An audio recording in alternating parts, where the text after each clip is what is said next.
Good morning. North Korea suffers a second internet failure in the midst of recovery, while the controversial film, The Interview, will hit some theaters. North Korea disagrees with a Christmas tree-shaped tower in the south near the border. Military tensions threaten plans. Living and leisure with your own place to crash. Make it a man cave or a lady lair. It's portable and all-season friendly. And the holiday cheer is in the air. We'll show you ways to lend a helping hand on our segment SEOUL with Damien on Korea Today, Wednesday, December 24th, 2014. From Arirang News, this is Korea Today. And good morning. Thank you for joining us on Korea Today. I'm Kim Young alongside Jin and Kim Min-jung.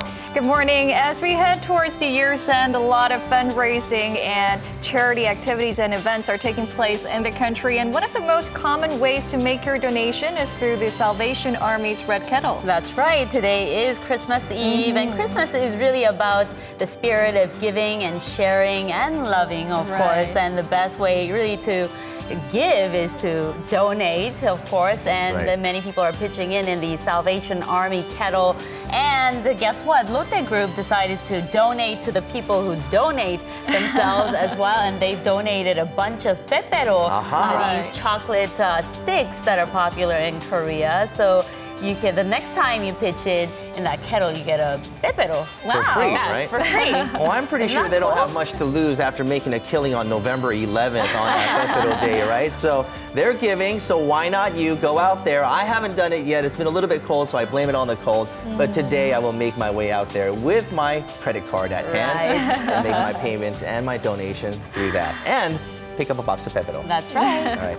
Now we move to our top story for this morning. North Korea suffered a second internet outage as the country worked to recover from the initial 9.5-hour shutdown. On Tuesday, U.S.-based Dine, a company that monitors internet infrastructure, reported a second outage in the north, tweeting that connectivity problems continue for the reclusive state.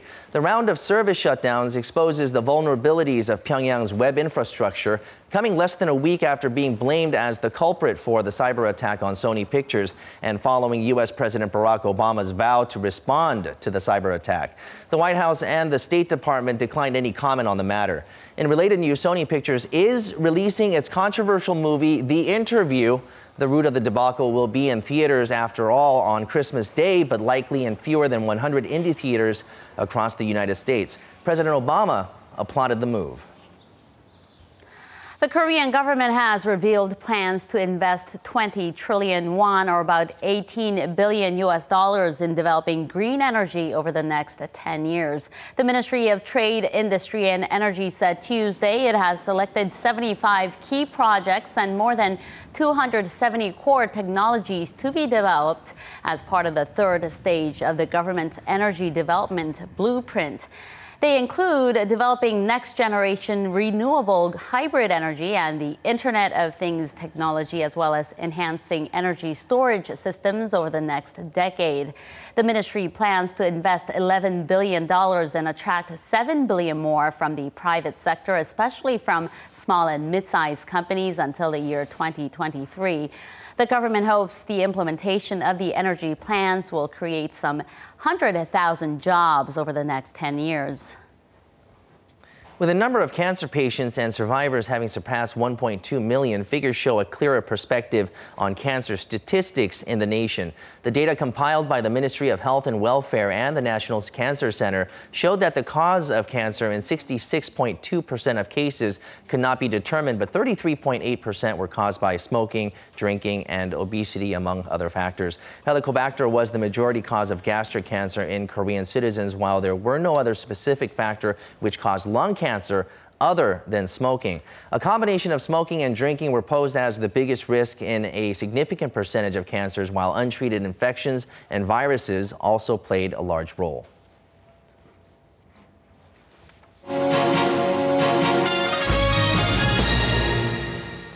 There's There's something that irritates North Korea around this time of the year every Christmas season. It's the Christmas tree tower at Aegibong Peak in Gimpo, west of Seoul, located near the inter-Korean border. Controversy surrounding this tower continues, with religious groups wanting to reconstruct the tower, which was dismantled by the South Korean military in October, while local residents and civic groups voicing concerns about the safety in the region amid continuous threats by the North. Today, we take a closer look into this dispute over the Aegibong tree tower. Last night, a South Korean Christian group gathered to install a Christmas tree at Aegibong Peak Observatory. However, the plan fell through as an opposing civic group blocked the entrance. They criticized that the Christmas tower and its lights could be the source of a North Korean attack. Until last year, the Christmas tower was 23 meters tall, and its lights could be seen as far away as the North Korean border city of Kaesong. But this year, it's replaced with a banner. South Korean Christians light up a Christmas tree to share the lights with North Korea and pray for a peaceful reunification of the Korean peninsula. South Korea is open to different religions, and setting up a Christmas tree at the hill is not an issue. However, North Korea, where religion is banned, reacts very sensitively towards the lights of Christmas decorations, which can be seen from within North Korean territory. Earlier this month, Pyongyang strongly criticized the lighting of the tower and stated it would be an unacceptable act. South Korea sets up the Christmas tree as a symbol of religious freedom, but North Korea views it as a tool of psychological warfare. From Pyongyang's perspective, it may be a burden to see its soldiers looking at such a religious tower at the border area. That's why North Korea has been criticizing the Christmas tower. Aegibong Peak Observatory is well known for its close view into North Korean territory. It is in fact possible to see a North Korean village without binoculars. According to the officials, if a 23-meter tall Christmas tower is set up here, it can even shine onto North Korean soil. This is why Pyongyang reacts so sensitively towards the lights of the Christmas tower. 여기가 그 북한의 북한 지역입니다. 여기서 저기까지가 3km라고 그러더라고요. 그래서 홍수가 지면은 저쪽에서 그 짐승도 떠내려온대요. 짐승도 떠내려온다고 그러고.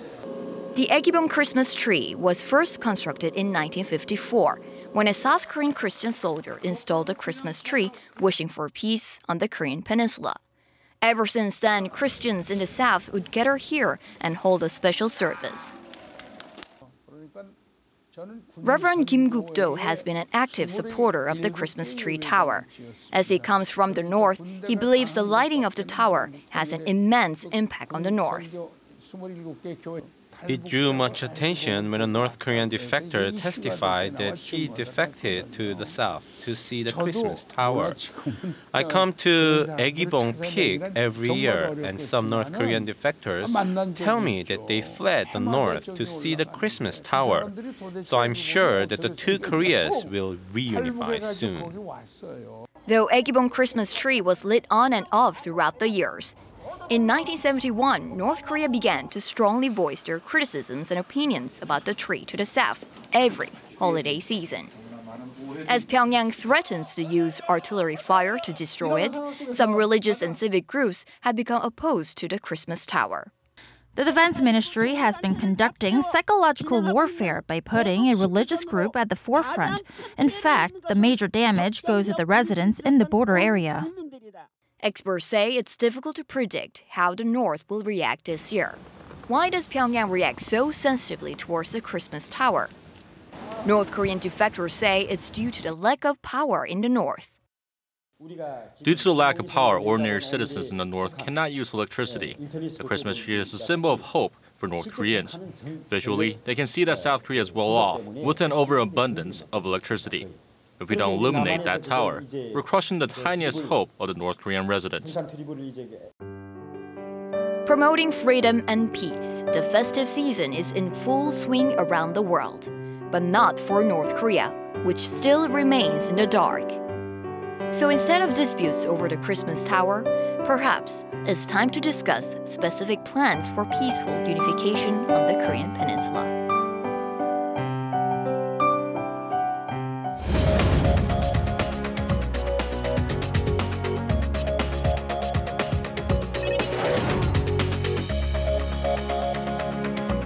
Good morning. It's time to run through the front pages of your newspapers. Now, the rival parties agreed on passing 3 key real estate market-related bills at the National Assembly yesterday after years of debate. Now, this is an issue that's being discussed on many of our local papers today. We'll go ahead and look at it first on 조선일보.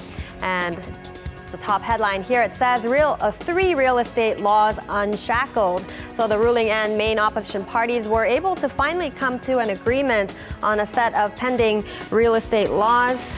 These are the 3 laws that we are talking about here. They are the 3 proposed draft bills in light of reinvigorating the stagnant housing market. One is related to the price ceiling system. The second one is about adding a grace period to the 3-year cap on the extra profit return system of reconstruction apartments. And the last one is on allowing the owning of a 3rd house for those who are part of the reconstruction group. As you see in this image, 4 representatives from each side, including the floor leaders of both the ruling and opposition parties, they came together and met eye to eye on these bills to have them be passed on the 29th this month after holding a meeting yesterday. Now going over onto 동아일보, another key issue here that's on all of the local papers too. This article is titled Flood Risk Lessons for 4 Major Rivers Despite Minor Repairs for 6 Dams. Looking at the sub-headline here, according to a government investigative panel's announcement made yesterday, 6 of the 16 dams built on the nation's 4 major rivers have been found to have minor structural problems. A signature project of the former I명박 government, the refurbishment of the Han, Nakdong, Kum, and Yeongsan rivers, has long been at the center of controversy over allegations of sloppy construction, irreversible environmental damage, as well as collusion in the bidding process for the construction contracts. Now, the probe team said in a press conference wrapping up a 16-month investigation that they found water leaks at the concrete water receivers of the pools in 6 of the dams, so these will need repair work. However, the commission highlighted that overall, the 16 dams have no serious safety problems, adding that the structures were properly built on consideration of standard weight and safety levels as well. Moving on over to Pyongyang Shinmun for this story here regarding a resignation that came yesterday of the Maritime Minister, and the article is called Maritime Minister Lee Ju-young resigns, cabinet reshuffle drawing near. So Minister Lee Ju-young resigned yesterday after handling the aftermath of April's SEOUL ferry disaster, which claimed more than 300 lives, and the president accepted his resignation, also signaling a possible cabinet reshuffle that may be just around the corner. Now, regarding Lee Ju-young, President Park Geun-hye said that when the Ministry of Oceans and Fisheries was going through the most difficult time following the SEOUL tragedy, his dedication to the recovery efforts deeply moved the victims' families and the general public as he remained at the site on Jindo Island for 136 days. Now, the president added that she believes Lee showed the true image of what a public official serving the people should be like and expects him to play an even larger role, hopefully for the nation, wherever he goes on from this point onwards. Now we'll go to the Mail Business newspaper, wrapping up with this on the U.S. economy. And it says U.S. economy grows unexpected 5%. Now smashing forecast, the U.S. economy kicked into high gear during the 3rd quarter this year. If we take a look at the bold sub-headline here, it says gross domestic product soared by 5% in the 3-month period ending on September 30th. Now putting that in perspective, the paper says it's the strongest quarter of growth in 11 years.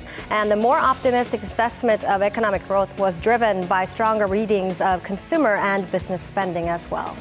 And that was a look at our local headlines for this Wednesday. And following on are the stock numbers from Tuesday.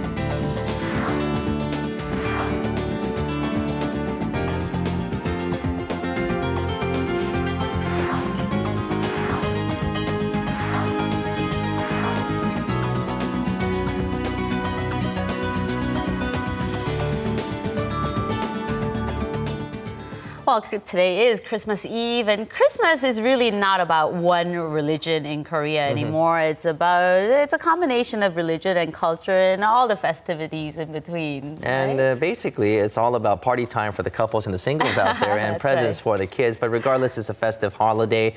And I did feel some raindrops on my head when I just strolled outside for a second. Hopefully, maybe we'll be looking for some snow later on. Now we'll go to Chun Song-cho for an update on the weather. Good morning. Good morning to you, Song-cho. Good morning to you. Just in time for Christmas Eve, we're seeing warmer than average conditions throughout the country. For the first time in a while, the entire month of December this year, in fact, the morning low in Seoul is above freezing, above zero at 2 degrees Celsius. This is because a low pressure system in the northeast is giving out lots of clouds that act as insulation, keeping the conditions underneath where we are warmer and comfortable.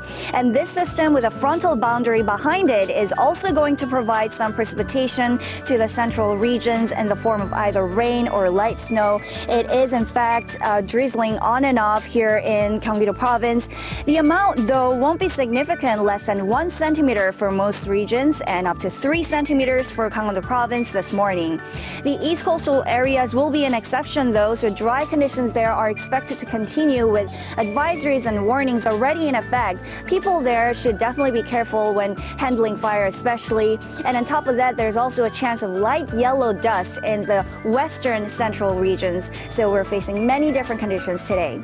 And with that, let's take a closer look at today's temperature readings. You'll notice that afternoon highs are all slightly higher compared to yesterday. They range from 5 to 12, with Seoul being the coldest and the southern regions, Busan and Jeju, being the warmest. With high pressure expected to gradually overtake our weather system as we move into the day, a colder air mass is going to chill the nation overnight. Mercury levels will dip to -7 next morning on the day of Christmas, but clear conditions and plenty of sunshine are in store for the day.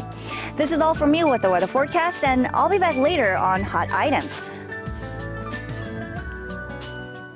Thank you, Song-cho, for that. Time now to get a check on the stories making headlines around the world. We'll turn to our Cha Mina, who's standing by at the news center. Good morning to you, Mina. Good morning to you, Min-jung. Earlier this week, the U.S. had announced that it's considering putting North Korea back on its state terror list in the wake of the Sony Pictures hacking attacks. And the State Department is now saying the move is largely symbolic. That's right. We are getting more clarification in the way the U.S. may want to respond to what President Barack Obama referred to as cyber vandalism by North Korea. Speaking at a regular briefing on Tuesday, State Department Deputy Spokesperson Marie Harf said that putting the North back on the terror list may be symbolically effective. These remarks apparently reflecting a unified government consensus on the matter. She said whether or not the North is placed back on that list, Pyongyang still remains a country that is highly sanctioned. Harf, meanwhile, added that the U.S. government is in the process of reviewing specific conditions, as designating a country as a sponsor of terrorism requires continued support of terrorist actions, and that the government is looking into whether North Korea meets some of those clarifications and conditions. And she said the North's cyber attacks may not constitute it for now, but no specific stance has been made. And sticking in the region, official figures suggest that the American economy grew at its fastest rate in more than a decade in the third quarter. The U.S. Commerce Department said Tuesday that the country's GDP grew at an annual rate of 5%, which was faster than the previous estimate of 3.9% for the July to September period. The third quarter boost was attributed to stronger consumer and business spending alike, and this marked again the fastest growth of the fastest growth since the third quarter of 2003, and comes after a growth rate of 4.6% recorded in Q2. The better-than-expected data, meanwhile, helped push the Dow Jones Industrial Average above 18,000 for the first time, while the S&P 500 also closed higher.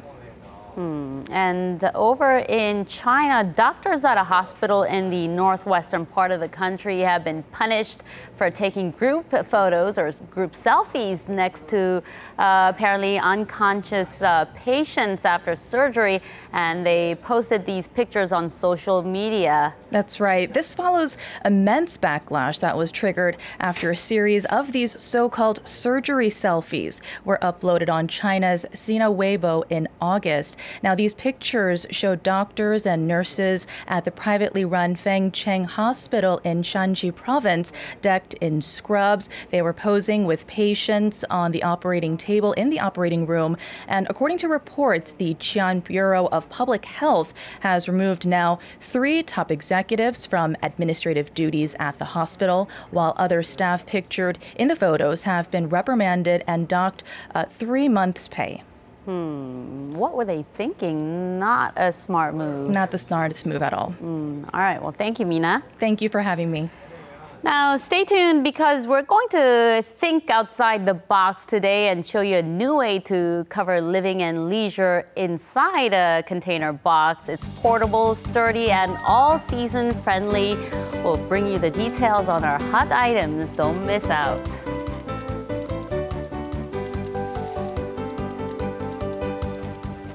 If I had a backyard, I'd get one of those and make my own little man cave out of that so I can escape 2 rowdy kids every now and then. Now, technology has been advancing. Some say this is killing the world of craftsman art. Our Im Yoon-hee joins us with a pair of artists who prove otherwise. Good morning. Good morning, that's right. So aside from a more traditional sense of an artist like painter, these craftsmen are very much artists as well. And so actually nowadays it does seem that their work is being replaced by things like machinery, but there's actually a museum in the Cheongju region that's dedicated to these craftsmen and their art. Here's a look at a couple of these artists. They stand firm, these stone figures, like guardians of the museum. The craft of Cheongju Museum is currently home to the works of praised Korean stonemason Yoo Hae-chul. 40 different pieces line the halls that range from traditional Korean figures to shapes found in contemporary art.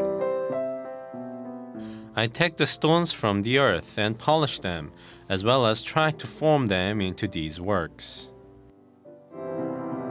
It's not quite a glass slipper, but it sparkles just the same. Also on exhibition at the museum are the works by glass-blowing specialist Kim Jun-yong. The delicate shapes and exotic colors are melted together by Kim, but only at a scalding 1,300 degrees, resulting in these breathtaking creations. When glass is hot, it is very malleable, so it's difficult, but by spinning and rolling the hot glass, we can create the desired shapes. These artisans embrace both the contemporary as well as elements of the traditional when it comes to their practice. And it's these artisans who supply the lifeline to the craftsman's world in a day and age overflowing with technology. Now, these crafts, they can be a hobby for some, and it could lead to a lifelong career, and can even lend a legendary status to some of these artists, it Exactly, seems. right. So actually, a lot of crafters believe that crafting originated from the source as a response to the necessities of life. So things like bowls, ornaments, that's where crafting first started as. But actually recently, here in Seoul at the COEX, a craft trend fair took place, and they actually featured some of the works of Kim Jun-yong, who you just saw some of his work in the glassware, the beautiful glassware you just saw. So crafting really has adapted here in Seoul, and it really is seeing quite a lot of trends that you can check out all the time. Okay, we saw the artist who creates both traditional and contemporary art. He works with stone. Now, it looks like he's been doing this for decades, like most of his life. Right, so artist, he really has been praised for his ability to adapt to modern aesthetics. And so aside from the more traditional sense works, he also has some beautiful, beautiful shaped works with the stonework, absolutely gorgeous as well. And so whether it's him or all the other artisans that they feature at this museum, they really stay true to their nature as craftsmen, and they really have a respect for their work. And so you really can get a sense when you go there. It seems like the artists that do really succeed and do make a name for themselves and remain that way for decades actually have a way of transforming their art. I mean, staying with their style and tradition, but at the same time conforming with the present and the future. Yep, and they all have a passion for it. All right, well, thank you very much for joining us. It's always a pleasure. Still ahead on Korea Today, we opened up speaking about the Red Kettle Drive, and that is one way that you can donate and contribute to society, but other ways can involve your time. Now, we're going to show you some ways that you can actually do that. The end of the year is here, and we're putting a lot of good cheer back into the atmosphere. We'll show you ways to lend that helping hand on our segment Seoul with Damien joining us later on Korea Today. And there he is.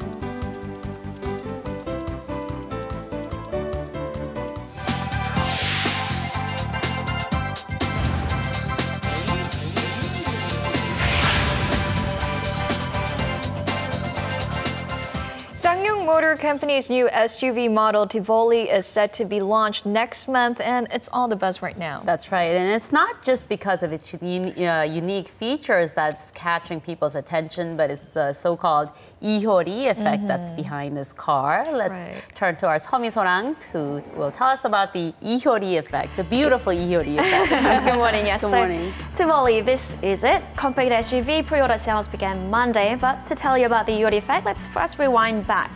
So last Thursday, 이효리 posted a tweet. She made a pledge on a Twitter post saying, I hope Sangyong Motor sells a lot of its new model Tivoli so that they can get stabilized and rehire those workers who have been trying to get their jobs back. If that happens, I'll do a bikini dance in front of a Tivoli. Now, here she's referring to the 2,600-odd workers who were laid off back in 2009 after the company declared bankruptcy. There's a great deal of ongoing controversy surrounding the mass layoff and how it was handled, but bottom line, the workers want their jobs back, and 이효리 wants the company to do well, even offering to do a free commercial for Tivoli. Now, being the major star that she is, Tivoli has been staying high up on the search rankings, and even the share prices have jumped by 7 percentage points yesterday. Wow, the laid-off workers have been trying really hard to draw attention to this issue, and they are still staging protests as we speak. I heard that they said that they couldn't believe their eyes after they saw what 이효리 had pledged. Right. So two former workers, they are in the 12th day of staging a protest above a 70-meter smokestack inside Sangyong. And like you said, some of the workers have come out and publicly thanked 이효리 for her efforts. Now, Tivoli official sales will begin January 13th, so the whole situation, we'll just have to see how it all pans out from there. Will we see a bikini-clad 이효리 dancing? A lot of the fans, including Young, will want that. Including Young. We'll just have to see. Now, meanwhile, some interesting survey results about how female college students feel about marriage and children. So the 2.1 Sustainability Research Institute surveyed over 1,000 students, and to the question, is marriage necessary? Is it a must? Only 35% said yes, 65% said no. And to the question, how many children do you plan on having? 16% said none, and the average was 1.77 children per woman, which is higher than the current birth rate of 1.2 children per woman, but still lower than the 2.1 necessary to maintain the current population. And wrapping up, some great news about cancer prognosis. So, according to the latest results from the Health Ministry, the 5-year survival rates of cancer patients have steadily increased over the past 10 years, from 41% in 1993 to 68% in 2012. Now, the reason for this improvement, the sheer number and efficacy of treatment options has increased, but the greater reason is that cancer is simply found earlier. Compared to 10 years ago, people are more diligent about going for regular checkups starting in their late 30s and 40s, and cancer that used to be found in second and third stages are now being found much earlier. So go get your checkup every year. For sure. Definitely. And you know that old notion of cancer as a terminal illness is a thing of the past. All right. Thank you, 미소랑. You're welcome.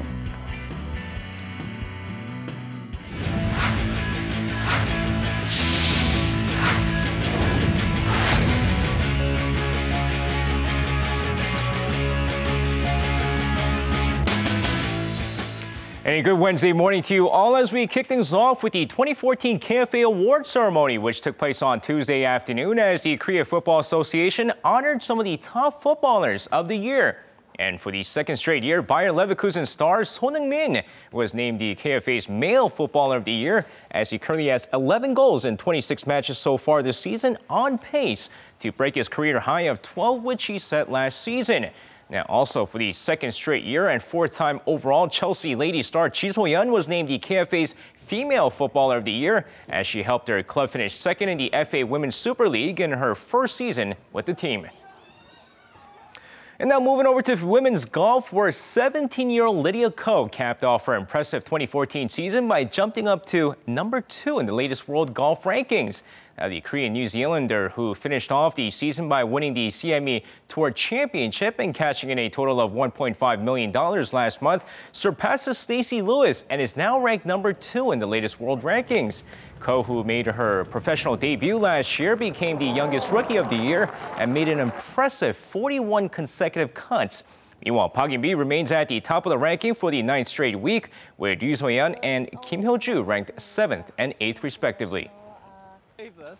And from golf to baseball this time, where after it was revealed that the Pittsburgh Pirates were the team that placed the highest bid on Nexen hero slugger Kang Jung-ho, the contract negotiation deadline is set for January 20th. But is there room for the Korean slugger?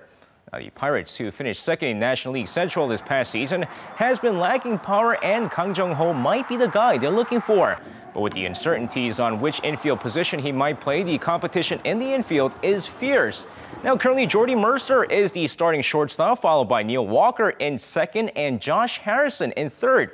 But experts believe that Mercer is the weakest link in the group, and Kang might have his wish in playing shortstop at a major league level. And now finishing things off in winter sports, the nation has hosted a couple of ISU events this year, including the Speed Skating World Cup in November and the most recent Short Track World Cup. And the success of these events might lead to a successful 2018 Pyeongchang Winter Games. Now, Korea, which usually hosts figure skating events, have been hosting other international skating events this year. And judging by the number of fans who showed up to the Taenong International Ice Rink and the Mokdong Ice Rink, fan attendance might not be an issue come 2018 in Pyeongchang.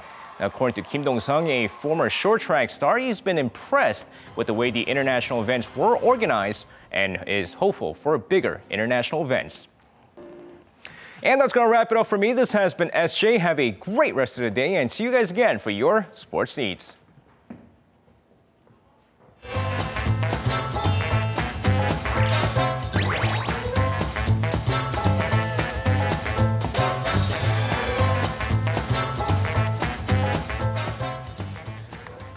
All right, and off to the man cave.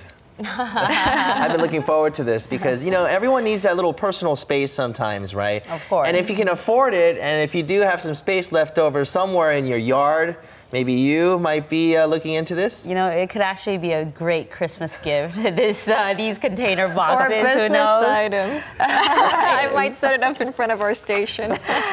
All right, well, our Jessie Day and our Sungcho are standing by inside the container box, I believe. Let's turn to them right now for more. Good morning to you. Hey, guys. Good morning, everyone! Merry Christmas! Look at all these decorations. Yeah. Feeling festive already? And it is Christmas Eve, so we're doing something a little bit special on this week's Hot Items. We've got one big hot item. We're basically standing on it, and this is the Lee Leisure House. Lee Leisure. Can you explain the term, Lee Leisure? Well, that stands for Living Leisure House, and it's a very unique sort of container living environment, but I think I can explain a little bit better if we head on inside. Yes, so let's check it out. Without further ado, let's go in. Oh my God, it's so like cozy and ooh. Yeah, the first thing you'll notice is the temperature, right? Right. Like I said earlier in the weather report, it's about 1 to 2 degrees Celsius outside. And look at the thermometer, it reads 18 degrees Celsius inside. So considering it's only a mini residence, it's pretty warm. Absolutely. Yeah. You know, a lot of conventional container houses are made using a steel material that actually tends to kind of absorb the cold in the wintertime and the heat in the summertime as well. That's right, because steel is a very good heat conductor. That's right, and not very good for cold either. So those sorts of container houses are not very good for 4 seasons living. But with this, with the Lee Leisure House, you get more of a year-round ability to experience it. And that's all because of a special paneling that is used in its construction. So let's take a look at a video to learn more about the secrets of the Lee Leisure House. So the Lee Leisure House, one very important thing about it, it's put together using the paneled material and it takes only about 1 hour to complete it all. The panels are fitted and interconnected with almost no margin of error, and 140 strong bolts support the building, preventing any distortions to the panel. The perfectly pieced together panel prevents any loss of heat. You can see this on the video filmed by the infrared camera. See how it's only red on the inside and none of it's leaving these walls? This is what the panel does. Now in the panel are the heat exchange routes and heat discharge route. The heat circulates in this route, and the used up heat doesn't get discharged right away but is reused, effectively saving energy. So a great energy saving thing, good for the environment as well. And yeah, ideal for this little sort of living space. All the high technological science behind it. Yes. So we have this thermal infrared camera, and you might have seen it in the VCR earlier on, but so the red color indicates where the temperature is high, and you can see it's just pretty much green, light green everywhere, indicating that there's heat inside. It's keeping the heat inside indoors. Yeah, that's absolutely true. The heat's all able to remain inside, so it's definitely very cozy at such a cold time like this. But why don't we step outside and take a little closer look at the design? Okay, let's look at the outside of this house. Wow. And maybe because I'm a girl, from a girl's perspective, I like it when it's cozy and warm inside, but the outdoor, the exterior design is really, really cute too. Yeah, it's very quaint, it's very nice, and another cool thing is it is very customizable. It can be changed to the user specifications. So why don't we take a look at another video to talk a little bit more about the design of the Lee Living House. Now, one of the main things about it, as I mentioned, it's customizable. It will start as a single unit, 6.6 meters, and that is the basic. You can then add on another story to it and customize it as you see fit for any number of different scenarios. And it's because of this sort of innovative design that the Lee Leisure House has recently received a big award in November from one of the most prestigious design fairs, and also has registered multiple patents, bringing with it all the acclaim and attention that this sort of technology deserves. And not only can it be used as a house or a living space, but it can also be used as an office, a store. Right. Yeah, I can definitely picture myself living here because it's so cute on the outside too. Yeah, but then definitely it can be used as an office or even like a pop-up store. And I've seen some of those around in Aegibong before, actually. And the great thing about it too is it can actually be taken apart and put together in a different configuration, so it's reusable in that sense. Oh yeah, I can see that there are 2 units right now. There's one here, and then on top of it there's another unit. So like you said just now, you can customize it in whatever way you want. Wow. Yes, and the materials themselves will last for about 20 years. 20 years. Yeah. Wow. So you can be definitely assured to get a lot of use out of them for yourself and your family. Yeah, so definitely it'll be like cheaper than buying a house. Yes. And it lasts for 20 years. Great. Yes. Well, why don't you take a look inside the main living area now? Ooh. Oh my God. It looks like just like a regular house. All right, shoes off. Yeah. First. Wow, so you've got the bed and all the furnitures that you need. Yeah, you got a sofa on the bottom here, so you can relax there. Then you've got the bed on top. All right. Yeah. I don't know if this, you got the little ladder. It's very space efficient, but very quaint and very practical. Right here, you've got the closet for clothes. If you want to store clothes in there. Yes. You've got the shoe closet down here. Wow. It basically has everything in it. It's got a microwave, it's got a kitchen. You've got a stove right here for cooking. You've got a fridge, a freezer, all the cupboard space you could need. So quite a nice, quaint little home away from home, so to speak. Definitely. I feel like Young in the studio, if you're, of course, you're watching, I feel like he'll be definitely interested in this mini residence because he always talks about going on going camping with his family members and stuff like that. So what do you think? Do you like this mini residence, Lee Leisure House?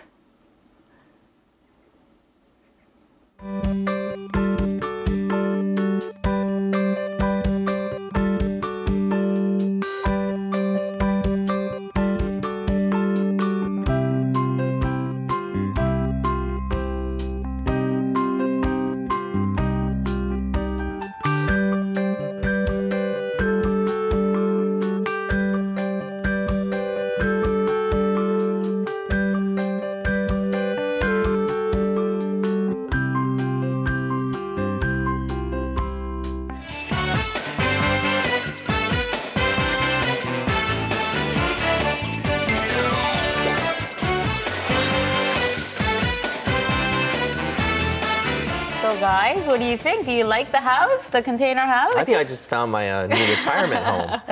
Or a new business item. I might set up a coffee shop in that little Like mini residence. It's a very inexpensive way, like as an long as you have idea. that plot of land, right? Right. All right, well, now we're going to be looking at some of the delights of Seoul. Today, we're going to be looking at something a bit more season-friendly, which is giving, donating, giving your time to people who need it.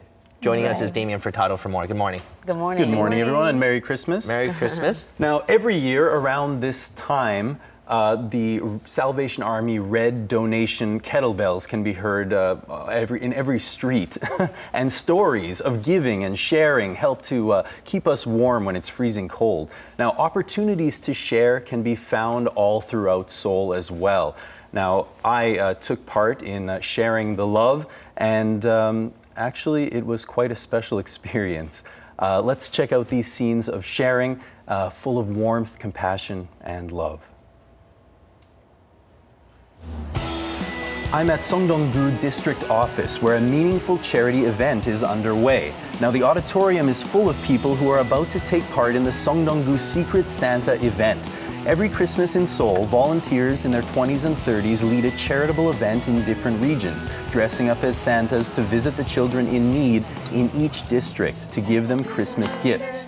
Separated into groups, everyone's busy wrapping gifts and practicing Christmas carols and dances to entertain the kids.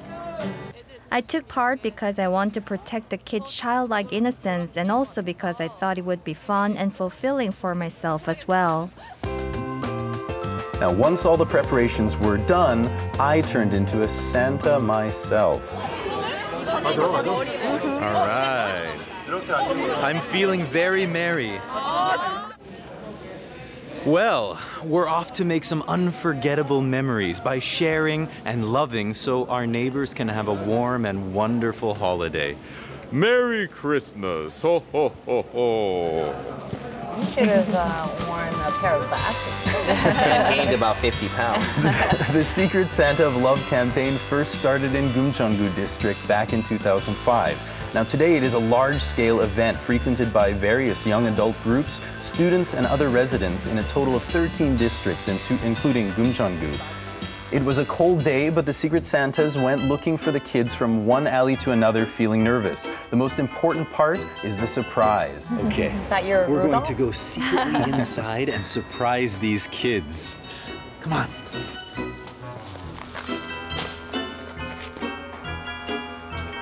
Now, we made a surprise visit with the parents' prior permission, of course, and the kids seemed dumbfounded when we started singing carols and dancing.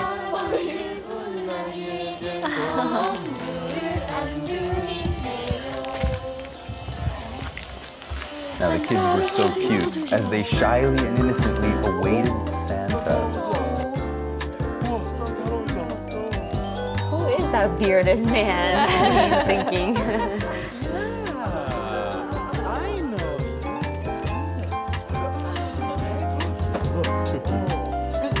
Now, they seemed to really believe that I was the real Santa, and sensing that, I couldn't help but really get into my role.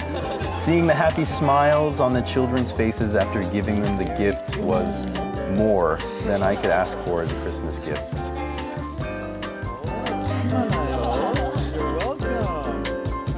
We took some pictures and shared some good memories with each other. Next, we went to visit the kids at a Songdong-gu region study room. Now, they seemed to know a bit more than they let on about Santa, but they were all smiles after receiving the gifts, and it was wonderful to see them so happy. Now, we also blew out the candles on a cake together and celebrated Christmas a little early. We got to open their gifts.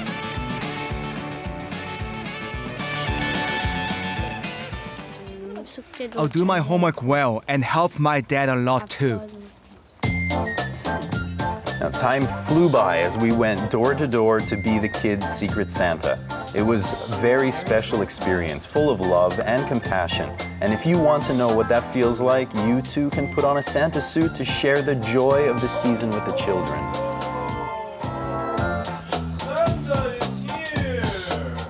The kids have been great, you know, a little bit shy, but they love the presents and the cake. You can see it in their eyes, you can see it on their face. It's cold and grueling whenever I take part as a Secret Santa, but it's worthwhile to see the kids happy. That must be why I come back. Now, I think sharing should not be regarded as hard or difficult, but rather it should become a habit, one where you're able to share hopes and good cheer with neighbors. Good times to have fun. It looks like a lot of companies and also individuals came together to lend a helping hand. Yeah. It's one of those times that people really come together and there is no division in lending a helping hand. All different ages, different creeds. Yeah, it was great. Right. So for those who don't have the time to take part in these events, are there any other ways that, well, where they can share their love with each other and their neighbors in need? Well, yes. First of all, there are fundraising and charity events underway in Myeongdong right now. Now, the 2014 Windmill of Hope is a campaign hosted by the Korean Red Cross. Now, for this event, 3 DJs are fasting while broadcasting live for a 72-hour run, accepting song requests from people and helping them donate. Now, the event will continue throughout today, so get out there, check out the performances and the bazaar, or if you'd like, please donate. Man, Seoul Pop's Orchestra Dinner Concert is in its 5th year, a concert to help multicultural families. Now, the orchestra has been holding the dinner concert to support multicultural families for the last 5 years in a row now, donating all proceeds every year. Seoul Pop's orchestra also invites guest performers to perform with them in the form of talent donation and to have a meaningful experience. So I prepared this concert with Seoul Pop's orchestra to raise awareness of how important it is that we live in harmony regardless of different cultural background. By doing so, we can also raise funds and help them financially.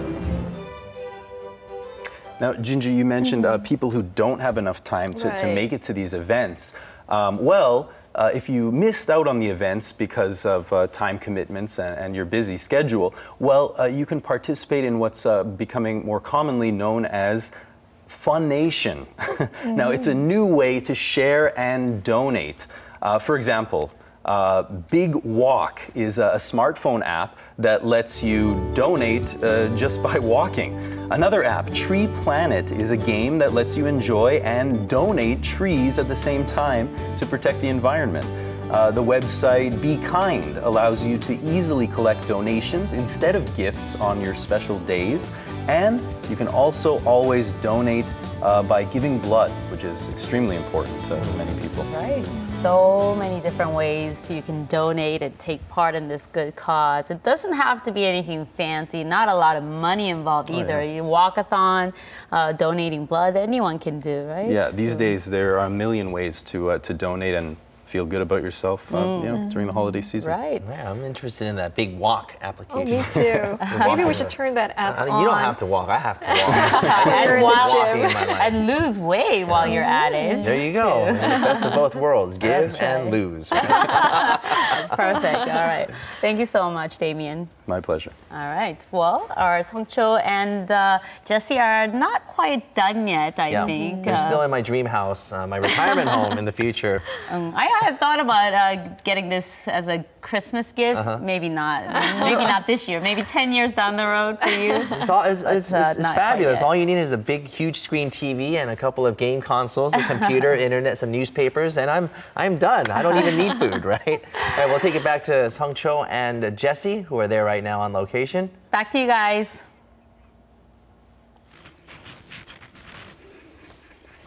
Now, yay, hi again. Yeah, here we are. I know you guys think maybe you have it made in that warm studio, but we are here on Christmas Eve morning enjoying coffee. Yes, a cup of tea in the nature. Look at the surroundings. And this is another aspect to the Lee Leisure House, the kind of camping add-on aspect to it. So you can see here we've set up our own little Christmas tree and we're enjoying some coffee. But this right here actually can be used as a grill for grilling meat or doing a barbecue. And you can store all your camping equipment here as well as ski equipment if you're on a ski expedition as well. So it's very multi-purpose actually. Yeah, I can totally imagine myself being here with my family members and even my friends, beloved ones, just, you know, relaxing in the nature, cooking and just having some fun time. Yeah. Really, it's really practical and it'll be a lot of fun. Yeah, a great companion for camping as well or traveling. Now, I know myself there's nowhere I'd rather be on this Christmas Eve than with you here at the Lee Leisure House drinking coffee. Me too. Thank you. Let's have cheers to that. This budding romance that we see on live TV. I think the great thing is, it's great. Yeah, like I said, you can enjoy the nature. You can be outside as much as you want. But if you're cold, if you're feeling cold or anything, you can always run back inside, right? Yeah, and around these temperatures, to be honest, if I wasn't filming here for Korea Today, I'd probably be inside the Lee Leisure House enjoying the warmth. It's a little bit cold out here, but the coffee is warming me up. And that is the Lee Leisure House, basically, in a nutshell. The type of place that you can enjoy a coffee outside at, you can also go inside and enjoy the warmth. It's quaint, it's small, it's compact, it helps to save energy, and it may be a new sort of living space that we're going to be seeing more and more of in the future times to come. Right, definitely. Yeah. Well, that's all from us out here, guys. I'll send it back into the studio. Have a great Christmas Eve. Bye-bye. Cheers. All right. Thank you so much, guys. So, Damien, what do you think? Yeah? Not bad. Yeah? Convenient, portable. Yeah, I could see that working out and it quite retains nicely. heat well. Yeah, there you go. All right. Well, we'll leave it at that container box there and wrap up the show at the right now. Yep, that's right. It's Christmas Eve. Enjoy it. There's going to be a bit of traffic, especially in the streets of Seoul around this time. So do take off just a little bit early wherever you may go. Enjoy it, and we'll see you back here tomorrow morning at 7 a.m. On Christmas Day. Yay! Thank you for watching. Bye. Bye-bye.